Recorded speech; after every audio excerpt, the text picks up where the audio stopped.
This is my persuasive speech, and I'll just go for it. The world we live in today is all about convenience and fast pace. We eat in our cars and in front of our televisions. The fast pace of our life dictates the type of foods that we eat. Since our mothers moved out of the kitchen and into the workplace, there has been a great demand for our society to provide quick, easy foods that taste good. The question is, what are these processed foods doing to our bodies and our society? I believe that fast food is killing us, and I want all of you to make an effort to eat less of it and go back to the times of the past when dinner was made in the kitchen from scratch out of recognizable ingredients.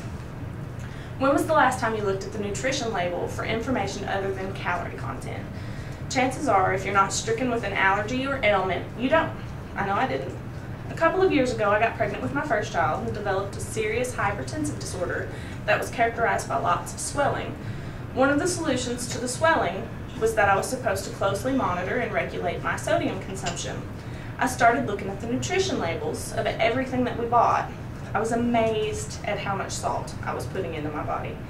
Processed foods are so full of sodium that it's truly mind-boggling. Everything from canned fruits and vegetables, all boxed foods, and most things frozen have some content. Even the bag of frozen peas in my freezer has salt in it. The Mayo Clinic tells us that 77% of the sodium we consume is from processed foods. You don't have to have add salt to a meal to be getting too much. The Mayo Clinic recommends that your sodium consumption not exceed 2,400 milligrams a day for a healthy, active adult. Let's put that into terms we can understand. 1 teaspoon of salt is 2,325 milligrams of sodium. That's your day of salt. That's all you should have in a day, is 1 teaspoon.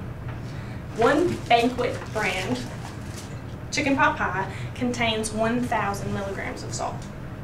That's half your daily allowance in one pot pie. And like my dad will sit down and eat 3 or 4 pot pies. Not only are hot processed foods high in sodium, but they also contain massive amounts of saturated fats and cholesterol. The American Heart Association defines cholesterol as a soft, waxy substance found among the fats in the bloodstream and in all the body's cells. Just like sodium, cholesterol is essential for our bodies to work properly, but too much can cause serious health problems. Saturated fats are fats that are solid at room temperature. They directly correlate to cholesterol, and too much of either can cause heart disease. Not only can saturated fats damage your heart, an article posted on the MSNBC website states that new research shows that most saturated fats may also raise your risk of diabetes, raise your risk of cancer, cause ovarian disorders, and other health problems. The Advisory Committee for the 2005 Dietary Guidelines for Americans recommends only 20 grams of fat per day be saturated. One Banquet chicken pot pie contains 8 grams of saturated fat. That's half your daily intake. So we've put our hearts at risk by eating these processed foods. But what have we done to our minds? A recent study done by the University College of London has linked processed foods with depression. People with a diet high in processed foods had a 58% higher risk of developing serious depression than those who ate fewer processed foods. People who ate healthy foods, whole foods, had a 26% risk of depression. That's a huge difference.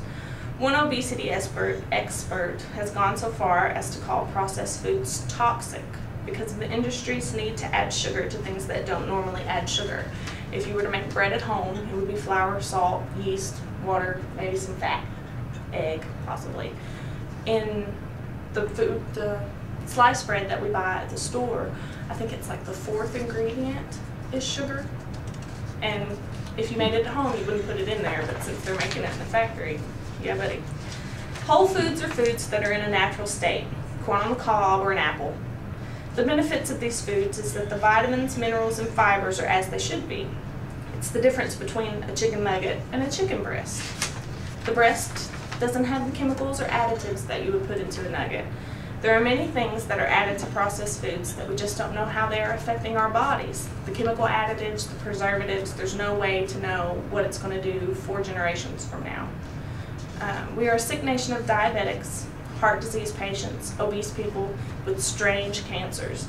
We're going to have to change the way we think about food to save ourselves. We cannot continue to pump things into our system that we don't understand.